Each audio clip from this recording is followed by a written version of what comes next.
Castaway 2000 is the story of a cross-section of the British population cast adrift on a remote island. For the first year of the new millennium, they will work together to build a new society and reflect on the lives they have left behind. Over 4,000 people applied to be cast away, but just 60 were chosen for the final selection stage, where they had a chance to win a place on the island. What? Our team of experts were looking for a blend of leaders and followers, of enthusiasm and commitment, and a range of characters to reflect British society today. I am. Am I really? Yes! Top banana chick. In the end, a mix of singles, couples and families. 36 men, women and children were invited to join Castaway 2000. Castaway 2000. Okay. The 28 adults and 8 children were chosen from 2 separate selection courses. The 2 halves of the community met for the first time last October during a weekend retreat in the Lake District. The first group that was selected, they were quite an assertive group, and at the outset they were certainly more demanding. Introduction of the second group, who are very much peacemakers, it seems at the moment, although they haven't been tried and tested that much, to the initial group, I think will be interesting. Okay, big smiles. The weekend gathering is the first opportunity to start planning for the year ahead and a chance to address the practicalities of what and how much they can take with them. Right, Trev, get the load. Spike it down. Get on then. Oh, this'll do me. This'll do me. We've just weighed up now. 1,000 tins of lager. I must admit, The wife in one corner. I just walked in the room and I looked at the outside and I just thought you were having a laugh. 1 year of everything I'm ever going to need. You must be joking. The excitement of discovering their baggage allowance quickly turned into tension. Some of the castaways were unhappy with the contract they've been asked to sign, establishing the expenses they'll be given, the materials they'll have with them on the island, and their relationship with the programme makers. Those people who felt that they'd like to meet without Lion, show their hands. I've walked out because I'm really angry and upset. The simple fact is I think some people have lost the plot. Oh, God, what are we letting ourselves in for? What am I letting myself in for? This is supposed to be a Castaway program, and they want all their comforts as if it's just they're moving to a hotel. You know what I'm saying? And it's the petty behaviour that they're putting out, which really gets up my nose. Today is a really difficult day.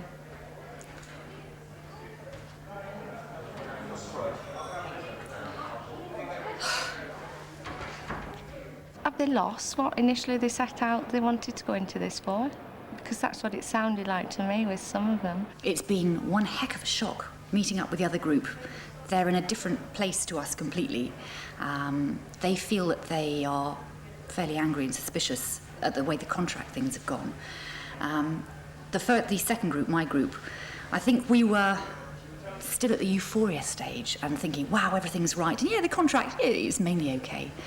So it was a big shock to walk into such aggression and confrontation and suspicion yesterday. Very quickly, people started to stab people in the back. And I still feel, even now, on Sunday, that I'm pulling knives out of my back.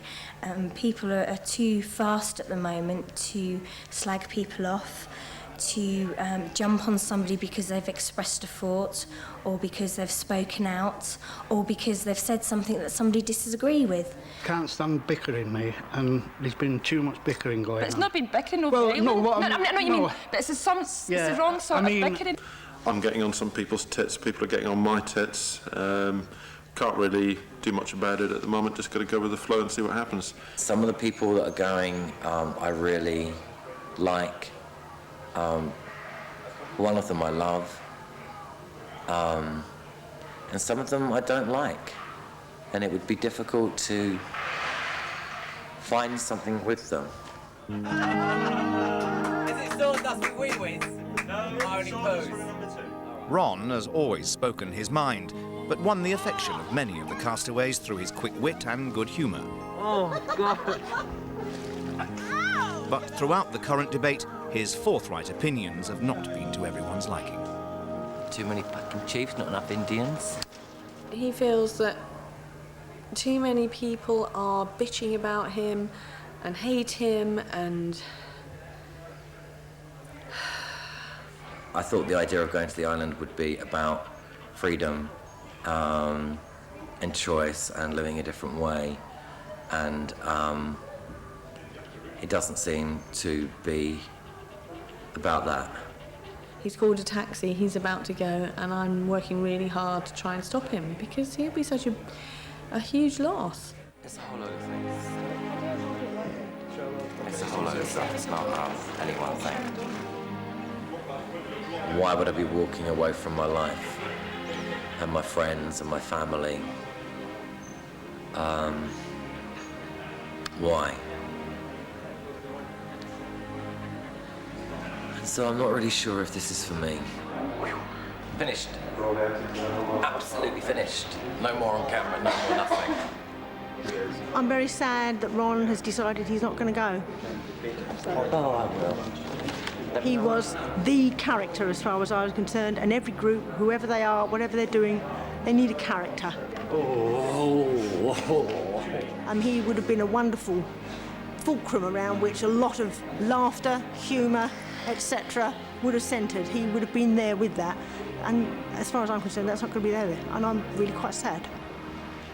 The contract dispute and Ron's sudden departure puts a dampener on proceedings. But with just 9 weeks to go before the castaways assemble again on the island, most remain positive about the year ahead. I really do, if I think about it, truly believe that this is not the way it's going to go. This is just something that's happening now. Because if it does, it's going to be very interesting, put it that way. I don't really have as much to say as many other people, it seems. I just kind of want to go. I feel the same as I always have done throughout the project. I just want to go take that risk, take the chances, have some fun. Come on, let's do it. 2 weeks later, there's a different crisis. In the Outer Hebrides, storms have put the building schedule even further behind. Despite a break in the weather and the best efforts of the local builders, there are now grave doubts whether the island will be ready in time. On the mainland, some of the castaways are preparing to come over and help. Exciting, petrified, happy, scared. Oh, you name it, and I think every single word you can ever think that sums up being scared and being excited, and it's just an amalgamation of everything. If one person says they wasn't apprehensive about what was going to happen, they got to be lying. Each of the castaways have been given their own crate to contain the 100-kilogram weight limit for their year away. As you can see, the place is so full of Rubbish. well, you could put it that way, I wouldn't. My mate's mum knitted me this when I had my motorbikes when I was 17. So it's what, 17 years old. So that'll do me there. It's going to get cold, obviously, especially at night, envisage, in bed. I've got about 10 pairs of boxies. So if we wear them inside out, back to front, they'll last 40 days. Here's my washing machine. This is a Rod Stewart wig, so you give it a good shake and you put it, just shake it. Beautiful. Loads of toothpaste. Perfume. And my feet don't smell too bad. A 2-kilogram bar of chocolate. I couldn't take the wife because she's working, so I decided on taking brewing equipment. A little bit of lace and a little bit of red, and just to go with that. So that is the real emergency kit here. Going without sex for 12 months could be a bit of a problem or a possibility. I know we've got a guy there who's a doctor, but I thought, well, might as well bring myself a pack of condoms just in case. I'll tell you exactly how I get along during the year, every episode, tell you how I'm doing with them. They've been a bit hopeful, aren't they? Typical man, always thinking they're on a promise. Well, I think as long as I don't wear this at the same time as the condom, I might have a chance. But I think if I'm wearing this while I've got the condom on, I've got no chance.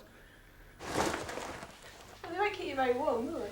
No, it's not. I won't need them to keep me warm. Maybe have some kind of heating method in your sleeping bag. Company. I haven't really gone that, when I say that long, without it for a period of time, so I suppose the younger lads might find it a little bit tougher, maybe. I'll just have to live on my memories, all 2 of them. some musical instruments.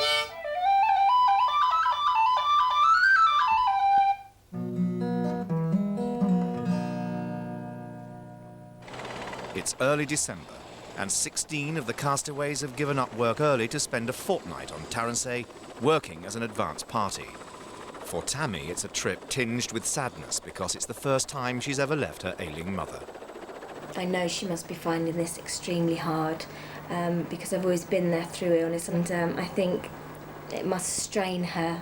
It is a long step. I feel it's a long step that we've both taken. Tammy deserves a life of her own. She deserves to go off.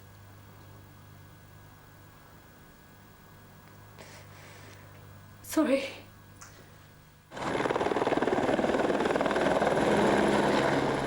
She really deserves to start her own life. And I'm glad she's doing it this way because it's breaking away. I will miss her. I will miss her terribly. After months of planning for their new life on the island, the first glimpse of Taran is an emotional moment for the castaways. For Ben, in particular, the golden beaches of the Outer Hebrides seem a long way from the high society and bright lights of London, where, until a few days ago, he worked as a picture editor on Tatler magazine. Yeah, no, that's fine. So that would be fine for the contributors? Yeah, no, absolutely fine. Coming from a big city, from working in an office environment, going to parties, eating quite well, drinking lots, being surrounded by yeah, lots of beautiful girls. No, I mean, I think that goes without saying, to suddenly plonk myself on an island in the middle of nowhere, windswept, with, to all intents and purposes, 30 strangers. It's hugely weird. For the year 2000, this will be home for the castaways. The members of the advance party are in jubilant mood on arrival. Throughout their time on Taran, all the castaways will be recording their thoughts about the experience and reflecting on the lives they've left behind on video diaries. Flying across to it by the helicopter was just fantastic, and after 6 months of talking about the island and everything else, it was just every Christmas, birthday and dream all rolled into one. I really did. It's emotional. It's been such a long time getting here. Oh, this is just... it's more beautiful than I thought it was going to be. Even though it's cold, windy, and it was just stopped raining, it's absolutely fantastic. And this is it for a year. Rich, fertile ground. Look at all those stones. That's fantastic.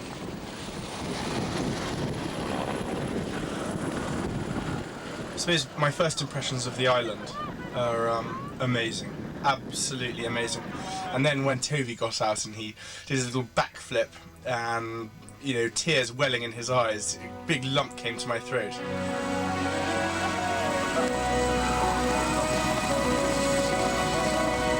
Just a week ago, Toby was a pensions analyst in Leeds.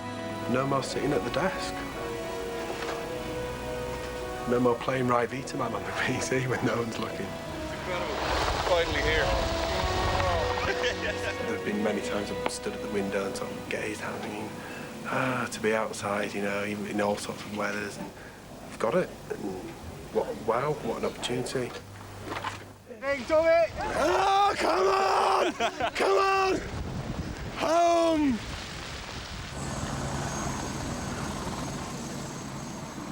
For the last 6 months or so, this has been what we've been building up for, finishing work, saying goodbye to people, and finally we were actually here. Beautiful place. Yeah. So at the end of the year, is it okay if I stay here? The advance party must now prepare for 2 weeks of hard work, living in the house as they build the island infrastructure. For some, the fortnight will be tougher than others, especially for Mike, who seems to have his own agenda. Well, it's a house. We come to be castaways and try and make do with something alternative. So, if it's all possible, if we can get away without going into the house, I don't want to set foot in it. It's just something I've said to myself. Give it a bash. If crack and fail, so be it. Right, but he's not coming in. No. But we made Mike a bed. I made Mike a bed upstairs with 2 mattresses, so it's perfect. But when I said to him, Mike, we've got a bed for you, he was more than happy to sleep outside in his bivvy bag. But then, you know, decline the offer. It is only 70 miles an hour wind tonight, so I'm sure he'll be fine, hidden in the lee of the building, in the greenhouse. Mike's decided this unheated cabin will be his home for the next 2 weeks. But it's not warm out here, and this thing feels like a ship because the wind's so strong outside. I think it's about to take off. Yeah, even with us lot in here, I can actually feel it moving around, and just for me, I feel like I'm rolling around. But he's already sort of switching off from the community and alienating himself, and which is not the whole point of this exercise. It's the point of being together. I know it's always been his plan, but all the time I've been thinking, we're all here for each other. So what's the point? Why doesn't he go find an island on his own and bye-bye Mike? For Mike, it will be a long, cold night.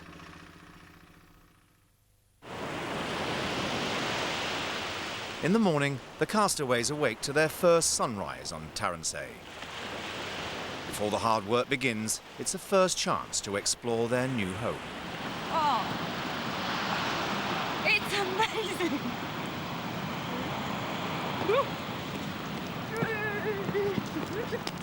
Julie's first thoughts turn to the contrast between her new life and the life she is leaving behind. Just think of them all on the Northern Line, all hung on with other people's armpits and mess and people and just cramped and crowded and smelly and doing everything for everybody else. And just look at this. Just look at the sky. And it's ours for a year. Aren't we lucky? Aren't we just so lucky? I've nothing to say. That's what this island's doing to me. I must admit, it's just making me totally relaxed, and I'm enjoying every minute of it, and I'm so looking forward to this next 12 months. I have thought quite a few times about what I'm leaving behind, family, and that's the big thing. And I just wish they could experience it with me. I really do.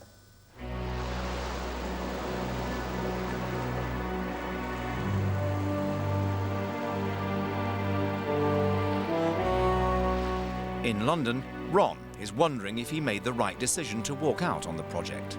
And I suppose there's a part of me that cannot bear to think I won't be part of it. And I do think it's a gift. You know, a chance to get away, live on an island, get away from mobile phones, get away from all the things that drive me mad. And the thought that they will be there and I won't be there and I'll never have that experience. It's very difficult. His saying 1 minute I want to go and the next minute I'm not sure is part of the way he likes to see himself as, I'm making the decision here and, I'm not quite sure about this and I'm not sure if I want to go and, having people a bit worried and trying to get people to say to him, oh, you must come, Ron, you must come, we're desperate for you to come. But he has a contribution to make undoubtedly. He's a very funny guy and actually I think he's very kind.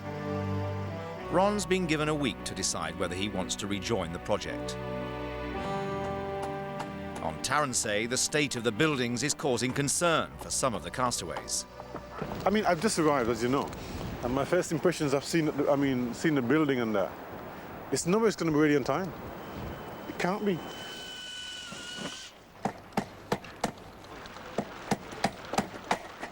I mean, at the rate of the way things are going, the building is going, it'll never do. I mean, 3 weeks, something like that. You'll never get this thing ready in 3 weeks' time. Not unless we do something drastic.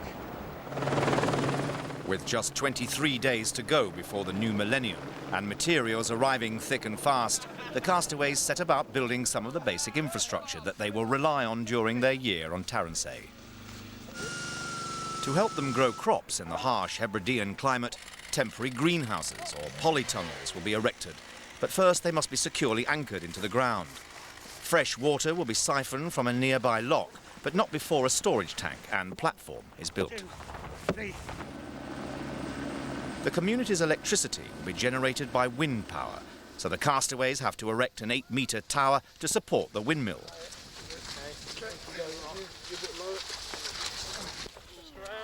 Once the tower is in place, 1/2 mile of cables have to be laid, yet another job for the eager castaways.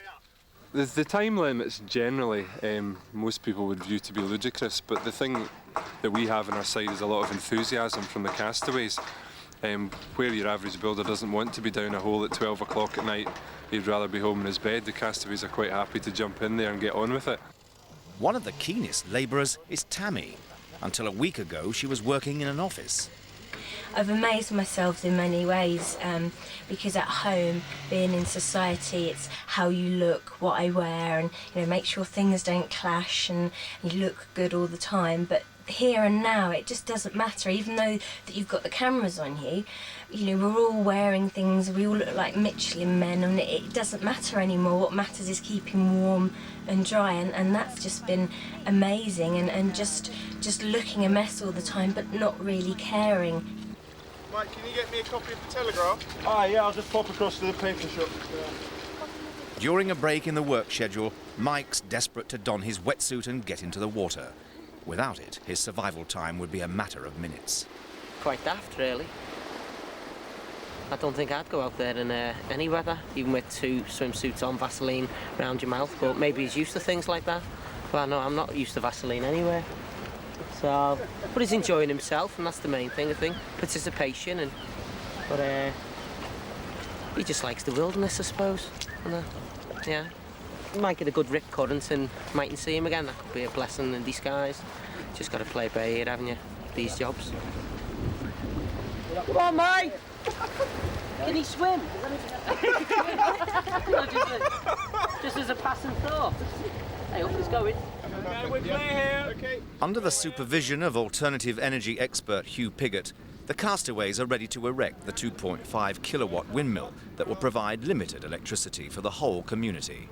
The wind's beginning to build up now, and we've got a storm forecast for tonight. This must be one of the windiest places in the world, I should think, northwest coast of Scotland, and that's quite a problem for survival, physical and mental. But one of the beauties of having wind as your electricity supply is that you're actually harnessing that, so from having been a life-threatening force, it becomes something that you've domesticated, and I think they'll find psychologically it's quite a boost to them to be getting power coming in from this windmill in these sort of conditions. Wow, that's Hey! Cool. Look at that. Hello, this is Castaway 1. Castaway 1. Calling Stornoway Coast Guard. Please come in, over. Communication with the outside world will be by post, but because of the extreme conditions, they will have a satellite phone for use in emergencies only and will maintain regular radio contact with the local Coast Guard. Hello, this is Castaway 1. Repeat, Castaway 1 calling Stornoway Coast Guard. Come in, please, over.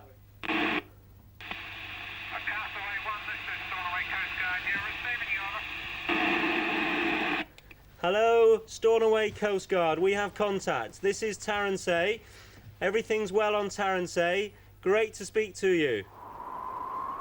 There's a new arrival in the warmth of the house. After 2 nights freezing in the cabin, Mike's come in from the cold. Just keep twisting him. You made it, I knew you'd cave in. Yeah. Hey, what's this? Hey, all that bullshit about not coming in and out. Gwyneth grabbed me. But my mother would as well. I don't know. So we've no Tarzan on the island now? Not yet. I'm sure he can fill that position amply, Ray. As Mike comes back into the fold, Gordon is feeling increasingly isolated.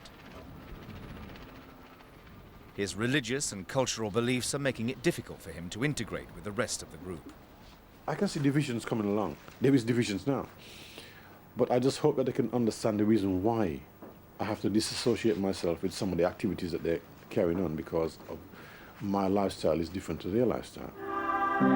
Gordon and his family are Seventh-day Adventists. This means that he, his wife Cassie and their 2 children observe strict religious practices, including no work on a Saturday because it's their day of rest. It's already clear that adapting to Gordon's lifestyle and spiritual beliefs will be a challenge for some of the other castaways. Most of what they're doing doesn't interest me anyhow. For instance, I don't drink alcohol, right? So that already sort of put me out on a limb, if you can see what I'm saying. Also, there's certain foods I don't eat. and which they eat anything. I don't. So there has to be like a different sort of cooking arrangement for myself. He only eats particular kinds of fish. I think not fish with scales, or I mean, I thought they all had scales. I'm not quite sure about it, but it's difficult. We've had a tough time feeding Gordon. He's ostracised himself though, because we've made it our business to say, Gordon, would you like to come in here? Would you like to come and help out? Would you like to play cards? Would you like to come and listen to a story? Whatever. But he's definitely sort of apart. When we're all in one room, he's in the other. It's almost like he specifically swaps rooms. I've been ostracized for a long time in various different things that I've done in my life since I've been in this country. So that doesn't bother me. It's like water off a duck's back, you know. It's like being called names because you're black. That doesn't bother me now at all. At first I used to want to kill him, but now I just realize as you grow older, you get wiser and you think it's just pointless, you know what I'm saying? It's just, if they have a problem with it, well, it's their problem, it's not my problem. After just a few days living together, the members of the advance party are already forming opinions about each other's strengths and weaknesses. Who's going to crack up first? Of the people I've seen here, I would say maybe to keep an eye on Mike more than Gordon, because with Gordon he's got his family, so he can be strong with them and he can deal with it and he can get comfort that way. With Mike coming on the project as an individual, he'll be looking at other individuals to get comfort off and to chat to. I think it's the grey seal, from what I know about them. Yeah. And the poor wee thing looks as though it's had a bit of a rough existence. So I employed Colin's help this morning to come down and skin the wee beastie. You can see there's a hole right through the pelt. There's the hole. What nature doesn't want, we can have. So I think Mike could be, if we're running books on everything, you know what I mean? So if I was running a book and I was the bookie, I'd say Mike. I was really squeamish about cutting it open, but now you get kind of used to it. It's a new one for his book and a new one for mine. At the end of their first experience of the island, what are the feelings about the year ahead? I think we're going to breeze through this year. I really do. It sounds very cocky. Come on in, come on. I can see how double the number of people that are here now, and add children, and more dogs, and livestock, and less food, and windier weather, wetter weather, colder weather. Yeah, actually, probably will be quite hard. As the members of the advance party leave the island and head home for Christmas, the builders continue their race against the clock to have the specially designed accommodation units ready for just a week later when all the castaways return. Keeping the builders company will be Mike and Trevor, who have decided to spend Christmas together on Taransay. As long as we've got Christmas pud, crackers, nice hats, party hats. Couple of lap dancers. Yeah, a couple of beers. Yeah, that'd be good. Bottle of champagne online. Yep. Back on the mainland, their fellow castaways each have their own way of saying goodbye to friends and family. Patrick Murphy, fare thee well. And among them now, I wish I could dwell. On Taransay, Trevor and Mike enjoy a quiet Christmas dinner. Do you want that card? Depends what the rest look like. Do you want that card? No. While the high spirits and tearful goodbyes continue on the mainland.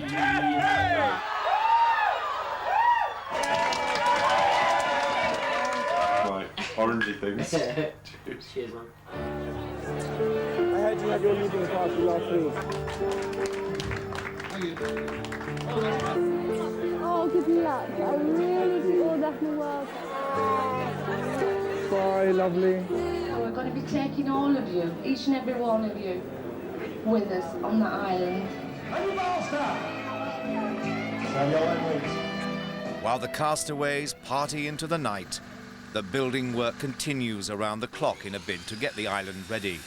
Accommodation is now required for one more person since Ron has had a change of heart and rejoined the project. I don't want to sit next to a farter or a snorer. Because you are all those things. So you're going to be on your own, on a hill, somewhere else on the island. When have you heard me snore? When have you heard me snore? I've never slept with you. Liar. I've never slept. I feel a bit of humiliation and I feel a little bit of shame around Some people may be thinking I'm a bit of a drama queen and I quit and now I'm going to do it again. But I think, well, I can't give those people too much mind because they can't stop me. Whatever they think of me, they can't stop me. It's my decision. I think that he'll be the person that pushes people's buttons. And I'm not going to run away from That's so unlike We'll be the only one left at the end of the year. Yeah, but I have to say, I don't think he'll run away, and I think that he'll come out popular, but I do think that it will be difficult. And I don't think it will just be difficult for Ron. I think it will be difficult for those people that come in contact with him. I'm not an angel. I'm not perfect. I never will be perfect. And I'm going to screw up. And I'm going to say things I don't really mean. I'm going to say things in the heat of the moment. You know, I'm going to make people laugh, I'm going to make people cry, I'm going to piss people off. And all that's going to happen to me as well with other people. You know, but it's exciting. Back on Taran, there's a new double act in town as rehearsals get underway for the all-new Mike and Trevor show. Also today, we have some international news.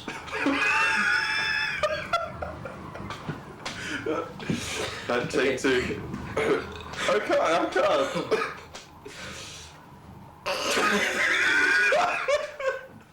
This is just sober. Yeah. Hello and welcome to Taran's weather. As you can see, it's a fine day here with mild, light southerly winds. We don't expect anything more than this constant 80-mile-an-hour... Spending Christmas together on the island has made Trevor re-evaluate his opinion of Mike. Really, when you get to know him, he is a sound guy. He's got a lot of emotion underneath. I've been taught from this experience that really, even though we all do it, take people on face value, we don't have enough time in life to look into exactly what is inside a person, because we're all too busy working and dealing with our own little problems, that in a situation like this, then you can find out a lot about people. Yes, it's definitely summery. It's now just a few days to go before the Castaways return. There is still plenty of building work to be completed and time is running out. Up to you, if you want. It's now 3 o'clock on the 29th of December. We're 2 days before the new year, the Millennium, and most of the builders are winding down, physically and metaphysically. One of them drank a whole bottle of whiskey to himself last night. He was the best joiner on the site. So we've lost him. I think we've exhausted every labourer, tradesman and building material source in the whole of the Western Isles now. I've probably fallen out with most of them, having phoned them on the second day after Christmas, expecting them to drop their families and run for us. Most of them have risen to the bait though, and they've served us very well.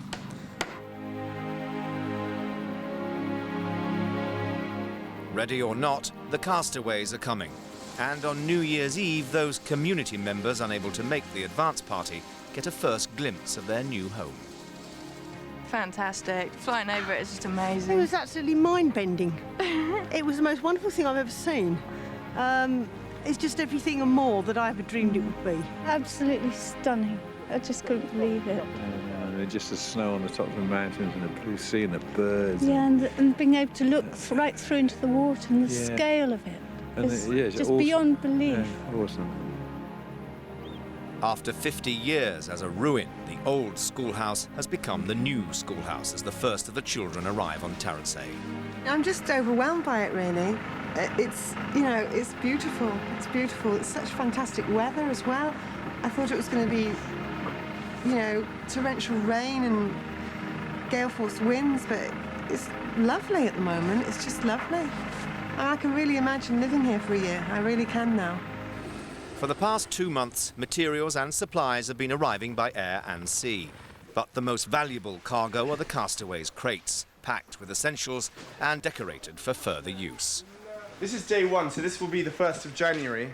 I don't know quite how I'm going to mark it off. Maybe use some paint. I've got some paint inside, and maybe draw a little picture on it. And that's 2, 3, 4, 5, 6, 7, 8 my sister Emily's birthday. First time I've ever remembered that.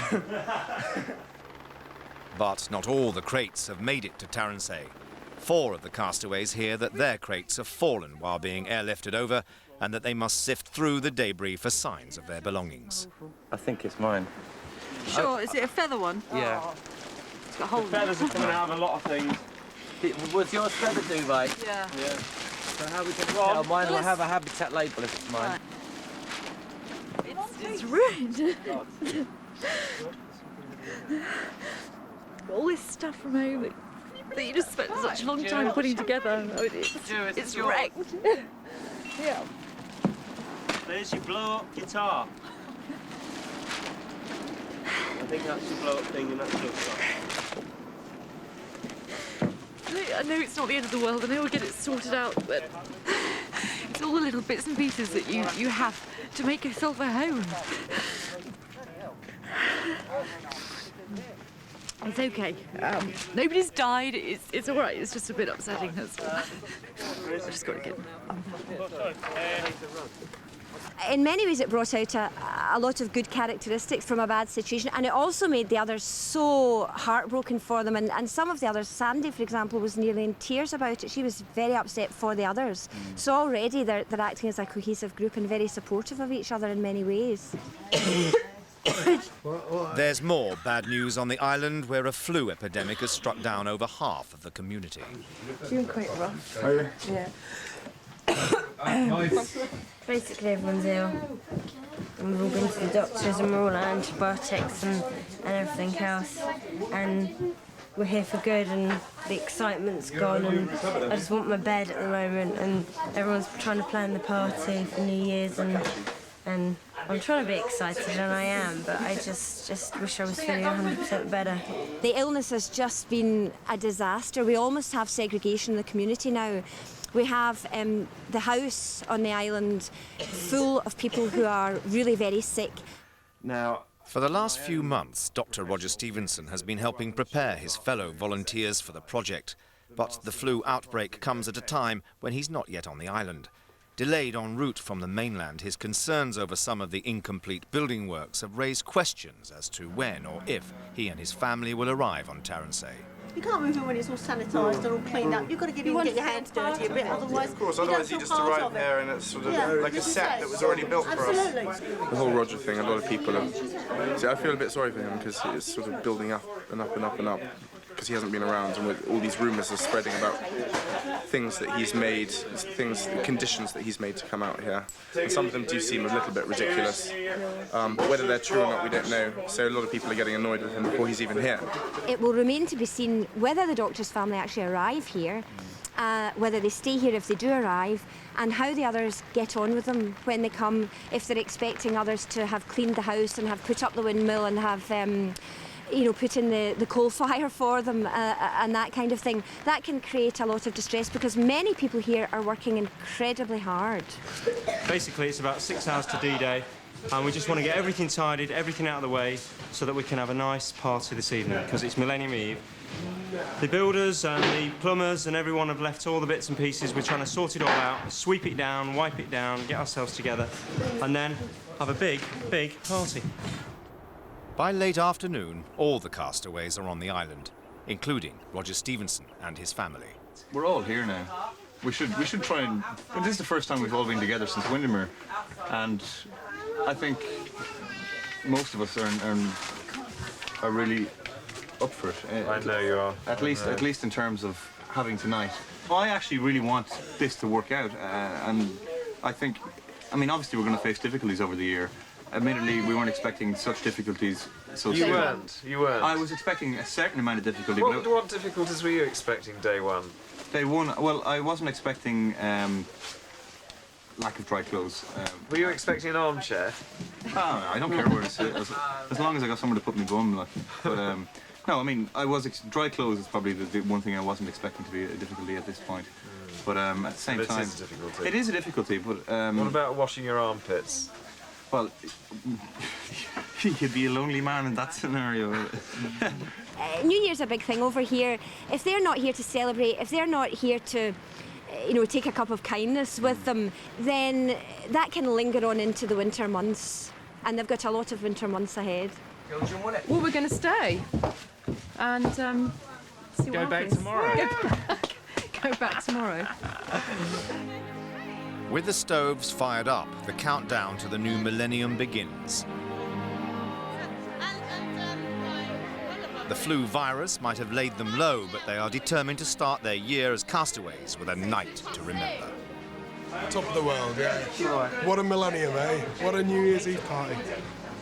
Spot on. We've got chicken in the oven and baked potatoes, sausage, onions, beans and boiled potatoes for the children. And very heavy on Miller's Light, Guinness, Scotch whisky and whatever you want in there.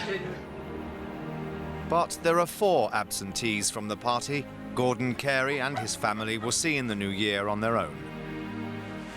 No, I won't miss going. I won't miss it.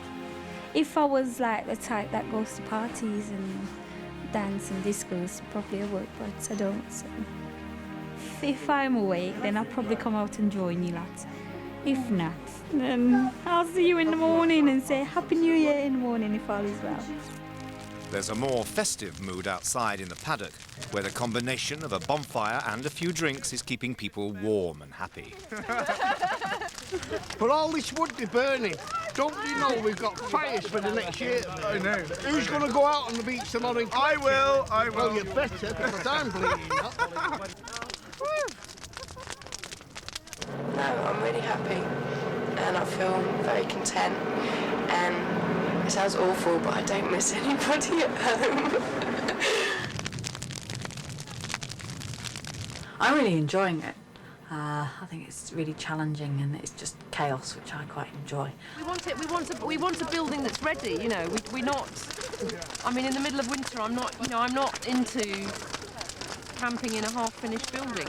What we wanted and we asked for was just to have a room for our family, access to be able to wash our clothes, to wash our bodies without, you know, queuing up. You'll be able to do that. Well, yeah, sure. When we can, several weeks. then we'll be here. But then we'll be not here. Until. It's certainly the strongest wind I've ever encountered in my life. Yeah. Still enjoying it though.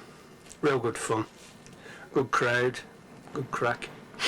I actually saw a shooting star. I know it sounds, most people have seen one, but that's the first time ever I've seen a shooting star.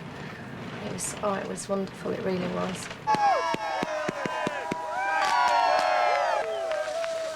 Just like millions of others around the world, the residents of Taran celebrated with fireworks as they marked the passing of another year, the start of a new millennium, and the first day of their new lives together.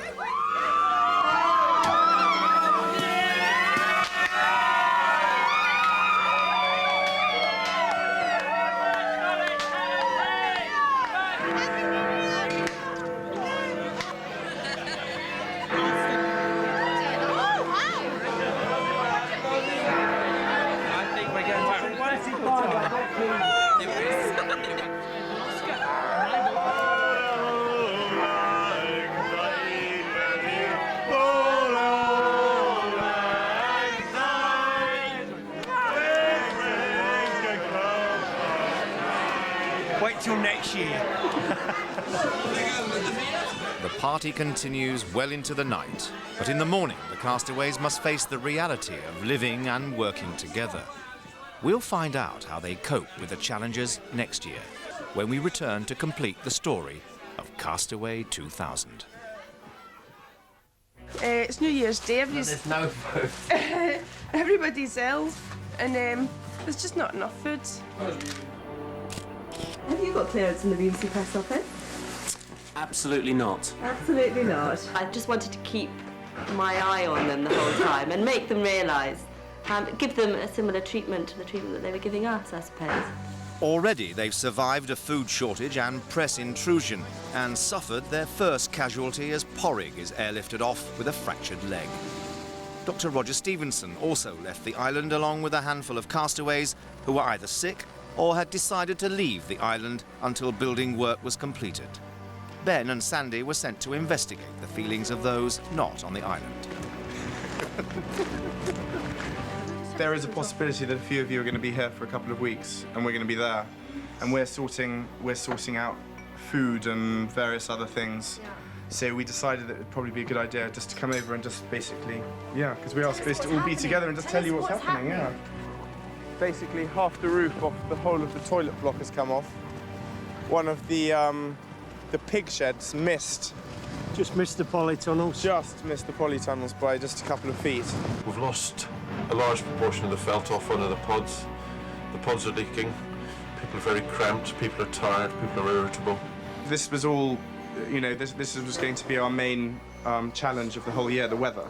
And that's what, you know, I think we can all agree with that. Our problem is that we want to be accommodated in the way we expected, and we don't feel we can function usefully unless we have that. We don't want to be there until it is leak-proof, warm. But that's why you're here now, because you're not happy with it there. Yeah, so stay here. Yes, but stay here until you're happy with it there. Absolutely. But what we can't have is people coming here telling it's complete and everybody's in wild spirits. Yes. And then we go across and find that there's another leak. You know. But we haven't done that, Roger. You were telling us that everybody's in high spirits. No, you haven't told us it's complete, but we have been told various things are complete, and they're patently not. I just went off alone and was so in love with it that very soon I was wondering how I'm going to cope with the end of the year and being quite nostalgic about it before I even start. We volunteered for this, Yeah, remember? but we volunteered under certain terms, which were that we had accommodation and our terms were that we were clothed adequately for the Western Isles. You know it's going to be cold, you know it's going to be wet, you know it's going to be really severe, miserable weather conditions an awful lot of the time. So you buy the things, you get it organised. So, I mean, fine, I've got my waterproof trousers, but my opinion is that you folk should be making them pay for your waterproof trousers. Because you're talking about trousers, and me and other people lost their crates. We haven't got really vital things that we did think ahead for the year. We brought all these things for the year. I haven't even got my bedding. I haven't got a pillow. I haven't got sheets. I haven't got a pair of boots. I've got a pair of trainers. All the things I did think about bringing are fucking gone. So, really sorry we even came over to get your view. Ben. That's what Ron's saying. No, it isn't. I'm going to try and... No, Ben. Overall, everybody's spirits are quite high. We had a mishap with some of the crates. We lost 2 or 3 crates in the sea. So, but it could have been worse. It could have been mine. So, it's a bit selfish of me, but hey, who gives a toss? I just begin to think, you know, what am I doing here? It's just... With all its ups and downs, the Castaway adventure is now underway.